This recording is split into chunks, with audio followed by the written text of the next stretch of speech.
We are in Roanoke, Virginia at the Roanoke Civic Center for the Wrangler Final Four Showdown round of the 2014 Pro Rough Stock Roanoke Challenge. We narrowed the field down to the top 4 riders in each event, and when we're done, only one cowboy will be left standing in bareback, saddle bronc, and bull riding as we crown our champions here in the Appalachian. The livestock is tougher and the stakes are higher. It's 8 seconds of insanity, and it starts right now.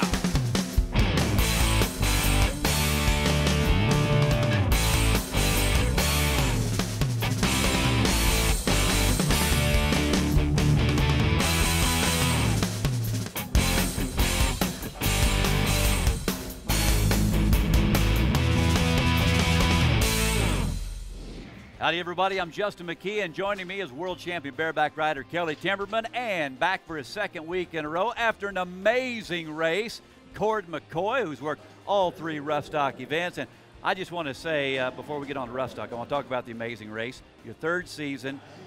Forget the money, regardless of whether you win, lose, or draw, every time.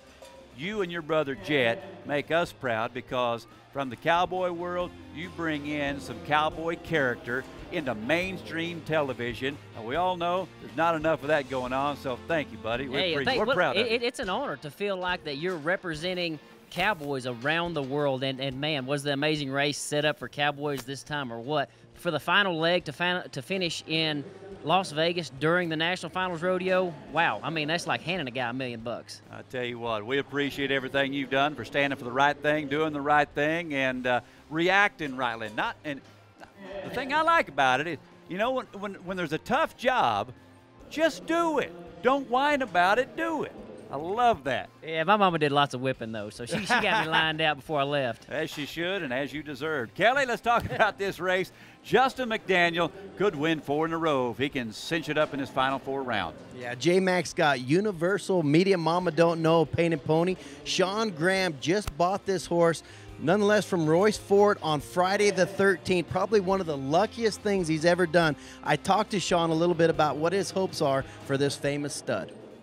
What the PRS has done for myself and Painted Pony, it's brought us to the next level. But we're bringing ourselves to the next level out there looking for those animals and those horses to prove that we can be here.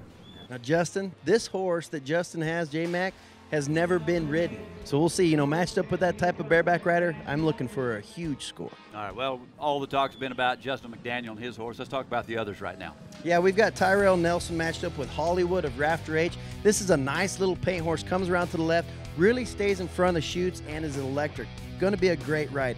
Josie Young matched up with Black Tie Affair, another one of Ladding Pro Rodeo. This horse is prolific back there in the Eastern Hemisphere. They win a lot of rodeos on this animal. Should be a great matchup for Josie. And then Shayna's Delight, our 2013 PRS Horse of the Year in the bareback riding, matched up with Cody Demers. I mean, Cody's been riding as good as I've ever seen him ride. That's a really strong horse. If he can sit up there and do what he always does, it's going to be one outstanding Final Four matchup.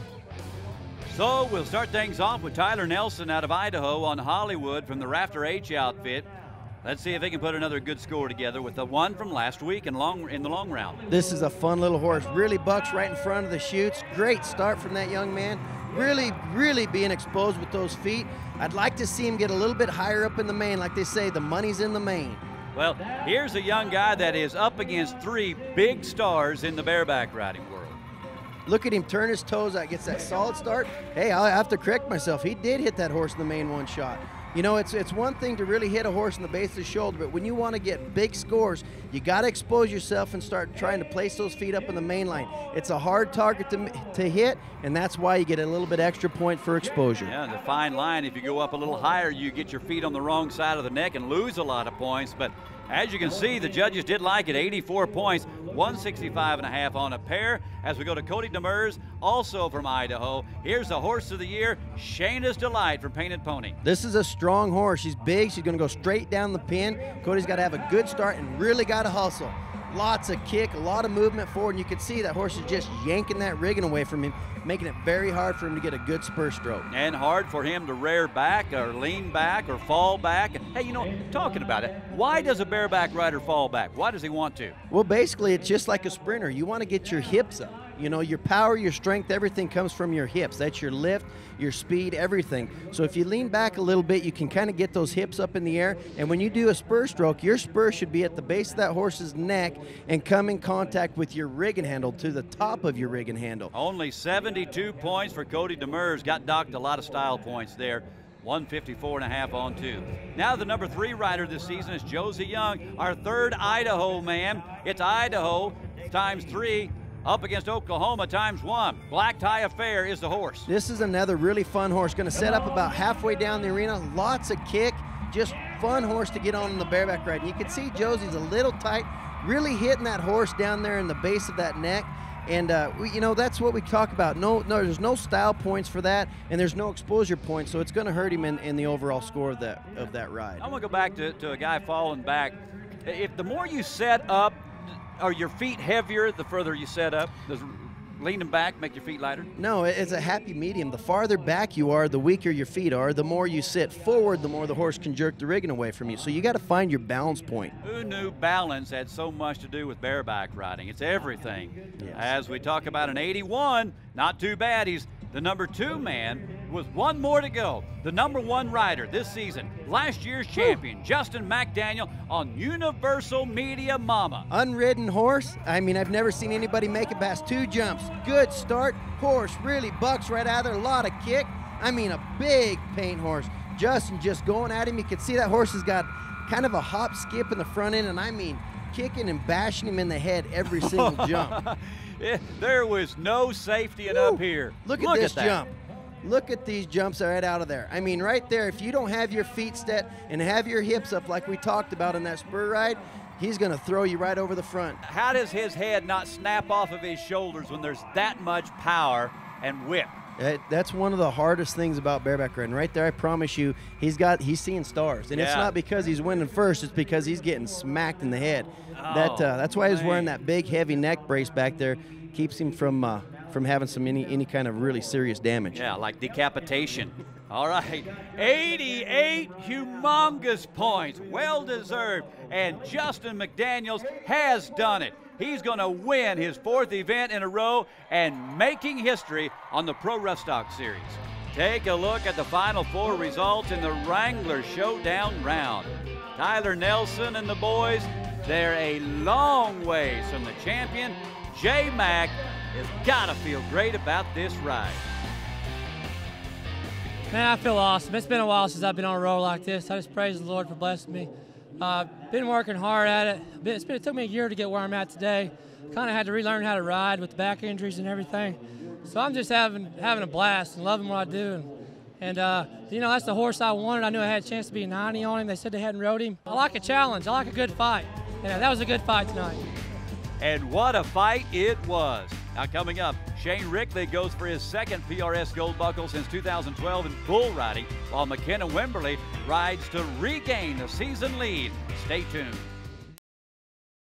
Welcome back to the Roanoke Civic Center in Roanoke, Virginia. It's time for the Wrangler Final Four Showdown round in bull riding. And here are the matchups. Gordon McCoy, what are we looking at? Well, you got to take a look at Super Freak, and Super Freak is actually the sire to the other 3 bulls in the championship round here. But it's going to be some matchup. But I like Kenny on the little bitty bull, Super Freak. I think it's going to be good watching either way. So let's start with Jordan Cottle out of North Carolina. So this guy ought to know this North Carolina bull from Jerome Davis. He does. He comes from the home state there. Well, this is another one of those Super Freak sons right here. And he ought to know him just like you said. Oh, kind of beat him right there around the corner. Does he know he's supposed to hang on for 8 seconds? Well, that's the question. 9:56 there doesn't look like a calf. So he should have done his homework and know that's that bull's trip there. You know, that bull beat him around the corner, and that ain't nobody's fault but Jordan's own. Right here, when he comes out, it looks like he was already looking off to the right. They say when in the bull riding, if you look off to one way or the other and look at the dirt, you're probably going to land there. Yeah, you go where you look. You lose that inside leg and look on the outside, you're going there. The thing about this championship round, there's 4 guys. All you have to do is stay on. So, I mean, a little bit more grip would have been nice right there. All right, let's go to Kenny Westrup now out of Hazelhurst, Mississippi. This is the one, Super Freak. He's been to the PBR World Finals 3 times, and you know Kenny knows what he's getting after right here. But this bull has twisted patterns. He'll change at any time. Get over there. Talk about try. How about Kenny Westrup now? That was some effort. What a great matchup. No score, but I mean now, that was a tussle. That was going to be good stuff. You know, that bull was coming around, and I think Kenny might even thought, too, that bull usually jumps out of it, just got just a little bit behind, but that bull has been around too long to set any traps. When those guys are riding them, do you look at the back of that bull's head, or where do you look when you're trying to ride him? He was looking at the well, lights right as you there. can see, Super Freak swinging his head both ways. The bulls, you want to watch their shoulders. The shoulder's the only thing that tell the truth, because their head goes every different direction. His head was going, the rider's head was going in different directions there too. And about got him gathered back up. Here's the #2 rider in the world and last year's PRS champion. Here's McKenna Wimberly out of Cool, Texas. He's on the Super Freak son, Freakster. This is when I talked to Jerome Davis. He really likes this. This bull keeps coming on and getting better all the time. Oh, he's learned some tricks switching directions on McKinnon today. Yeah, he knew he couldn't get him to the left, and he goes right and will take down the #2 rider. No qualified rides so far in the Wrangler Final Four round, and this bull knew he couldn't buck him off going to the left. He did. That bull, he tried him around to the left there and knew it didn't work and went the other way. McKinnon it almost looked like he just needed to take just a step forward one time and had him knocked out again. Man, that was a good shot right there. Jason McCall coming in and pulling that bull off of McKinnon. Oh, I tell you what, I love the bullfighters. They're like your best friend when you're out there riding bulls. Watch him sneak right in there, right in between. Thank you much. Yeah, and a little hesitation just to make sure he got the bull's attention and he wasn't focused on McKinnon. That was perfect timing. No, thank you. Perfect timing. So with one more to go, it's all about Shane Rickley. Can he ride 2 bulls and win this event? Win his second event. He won Columbus in 2012. Here's the man who is from Ohio, Stoutsville, Ohio, on Freak Out. Yeah, Shane, he's coming in. He's kind of on a roll. You know, when you win that long round, it's kind of a little bit of confidence to take on into the short round. It kind of just makes you puff up and think, you know, I'm doing it right now. I can ride. Well, he can, and he did. How about that? Nicely done. Shane Rickley, IPRA bull riding champion. A man who's finished in the top 5 of the PRS 2 years ago. Now gets it done, and he's going to get the whistle and get all the money. Good ride. You know, he knew when he nodded his head exactly what he had to do, just stay on, and he didn't make any big moves. He just took it step by step and heard the whistle and stepped off. Now he's going to go get his check. And it's going to have Shane Rickley on the check. So take a look at our final scoreboard in bull riding. Shane Rickley rides 2 here in Roanoke, Virginia to win it all. He'll get his second Trace Rios gold buckle for a championship. Let's listen in on what Shane had to say about his win. Oh, it feels great. I'm just blessed to be here, and praise God. I'd like to just go to the rest of them and see how it shakes out, hopefully get to the finals and do some damage there. Yeah, you're not going to get that guy too excited. I guarantee you what now, he is cool as a cucumber. When we come back, J.J. Elsher looks to defend his title here in Roanoke, but he'll have to come from behind to do it.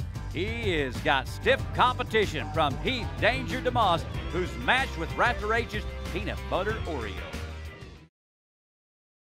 Welcome back to Roanoke, Virginia, and the 2014 PRS Roanoke Challenge. It's the Saddle Bronc Wrangler Final Four Showdown round. Let's look at the matchups.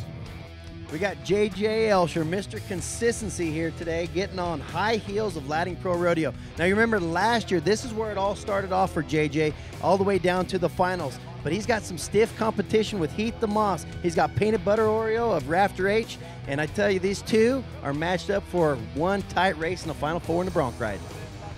So let's get to the Saddle Bronc competition. Curtis Garton, Lone Wolf, is the horse from Raptor H Rodeo Company. Here's the #6 rider so far this season. Curtis Garton has got it going.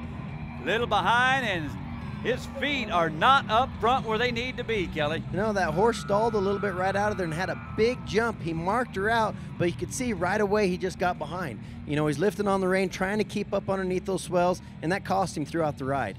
Well, he is going to get a score. That's the good news. Well, yeah, but, you know, just like Kelly was saying there, the mark out is not against the rules in PRS, but as far as setting up your timing to finish the ride, it is. You know, when that horse is long like that, it's hard to get back in timing if you ever lose it. Well, it is going to be a pretty low score, 74 points. He'll total 154 on a pair. Now let's go to the number 3 rider this season, J.J. Elsher, trying to put that streak together again like he did last year, led most all of the season. He's out of Hereford, South Dakota. High Heels is the bucking horse from Ladding Rodeo. We talk about that start. You know, there's no mark-out rule in the PRS, but they will deduct points if you don't have a solid start on that animal. JJ reaches up, gets a great start, really in time with the horse, kind of spurred back in his cantle, almost sat on his foot, cost him for one jump, but he hustled right back the front end and made a very good qualified ride. Yeah, but was he kind of waiting on that horse when he got stalled out in the back end? He did. You see that horse kind of take about 2 or 3 strides before it broke, and he just held it, and waited for it. That's kind of some patience there. Yeah, he was really working together with that horse. And difficult to do. Hold your feet like that on the saddle bronc, that is difficult to do. The horse was getting higher, and boy, the judges liked it, as well they should. 83.5 for JJ. Boy, you talk about being able to feel a horse and what he's going to do and anticipate before it happens. He's got it going on. Here's another guy that can do that. Here's Court Shear, the number 7 rider and last year's PRS world champion out of Nebraska. How do you say the name of this horse? Corbett Kallure. Kallure. Corbett's Kallure. Did you see that horse jumping across there, got to that flank and bailed up in the air, kind of set up, gave him a really good jump right there. Yeah, get him another point or two. Needs an 82 to take the lead away from J.J. Elsher. What do you think, Cord? Is he going to get there? Well, you know, you just watched that last ride by J.J., and it's not going to compete with that. You know, just it didn't match up as good. Horse kind of takes the same run, and it takes the break right there good, but then the horse kind of goes right back to long again. So I don't think it's going to match with the last ride with JJ. So did they leave the strap in the arena to get that horse to start jumping? No, that was just an accident. They were going so fast at the event. I bet the next guy that's got him drawed will do it, but move it a little closer, though. I bet they, yeah, that's right. They would have had it closer if it was planned. Good point. 78 points as we go to our last rider. It's Heath DeMoss against Peanut Butter Oreo. He's going to go for broke like he always does. Horse really sets up, I mean, nice all the way across there. He could be hustling just a little bit more with those feet. Kind of got back and barely made the whistle. Got in a jam. Did he have too much rein for that horse? You know, it looked like it, but that horse, I'm sure he knew him, and he's a lightweight, and he was going at it. When the horse kind of stalled out there at the fence, looked like it cost him, because he's turning loose of his saddle every time, and when that horse kind of just stalled out, he didn't have a hold of anything to turn. His hand was up in his armpits that last second there. 79 points. He needed an 80. He is not going to catch. J.J. Elsher, the number 3 rider, is going to advance some points in the season standings, and he's going to gather up another Trace Rios buckle here in Roanoke, Virginia.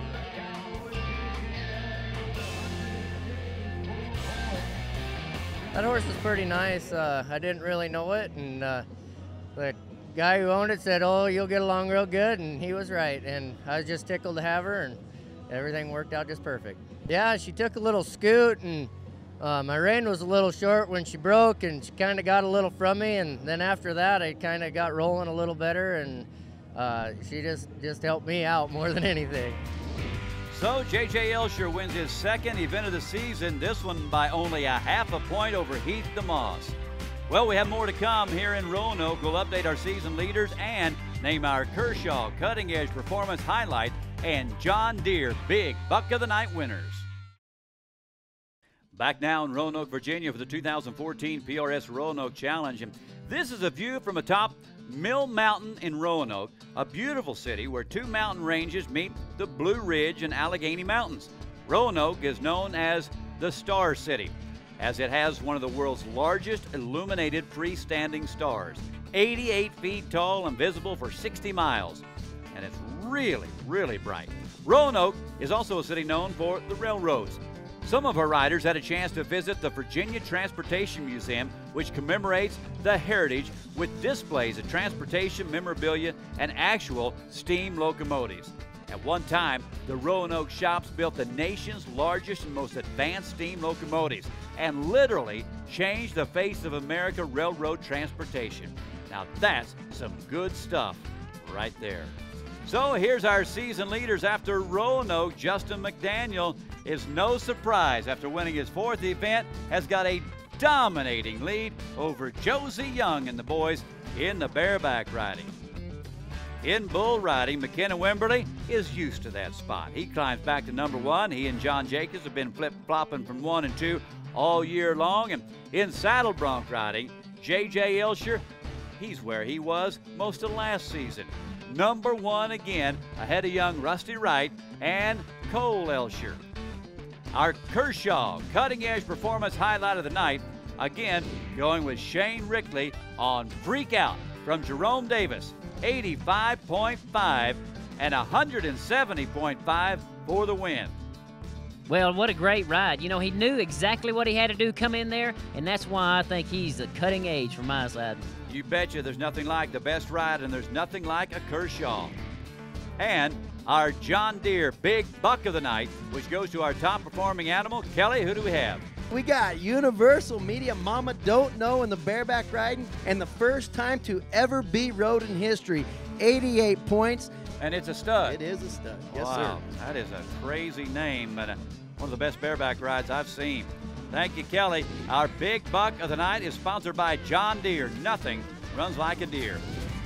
Next week, we head to Omaha, Council Bluffs, and the Mid-America Center for the 2014 Thunder on the Plains, where we will see PRS Buck and Bull of the Year, Lion Train, and the famous Legend. I'm Justin McKee, along with Cord McCoy and Kelly Timberman. We'll see you next week from Council Bluffs.